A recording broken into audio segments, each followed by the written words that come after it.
His Crown Prince Sheikh Hamdan, President of Democratic Republic of Congo, His Excellency Felix Tshisekedi, government officials from across Africa and delegates gather for day one of the 6th Global Business Forum Africa in Dubai. It's the first global event on Africa post-COVID, and host Dubai Chamber of Commerce is keen to build on existing trade ties.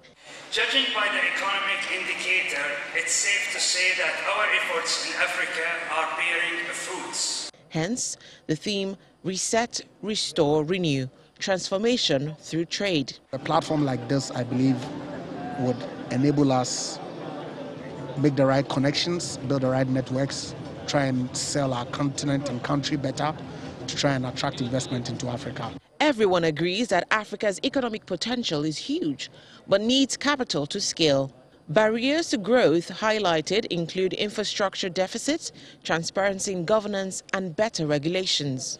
In Africa, you have great companies that do amazing things, right? But when you look at the macroeconomic situation, sometimes at the regulation, sometimes at the FX stability, the valuation on the FX, those elements have massive impact on the valuation of companies. Angola is fully committed with the participation into this Africa Free Trade Zone. So it's a goal for us. We need it.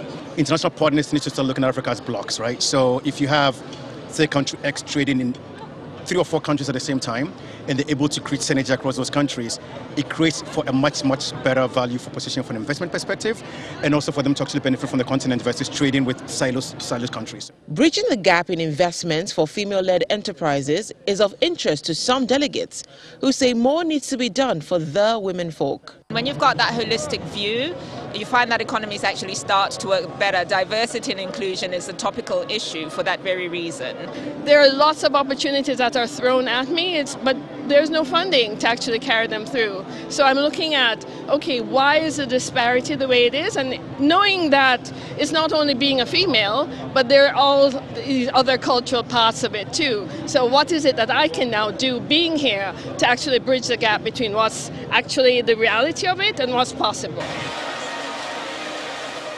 That sums up day one of the Global Business Forum Africa. The major highlight of the second day will be the keynote address by President of Rwanda, Paul Kagame.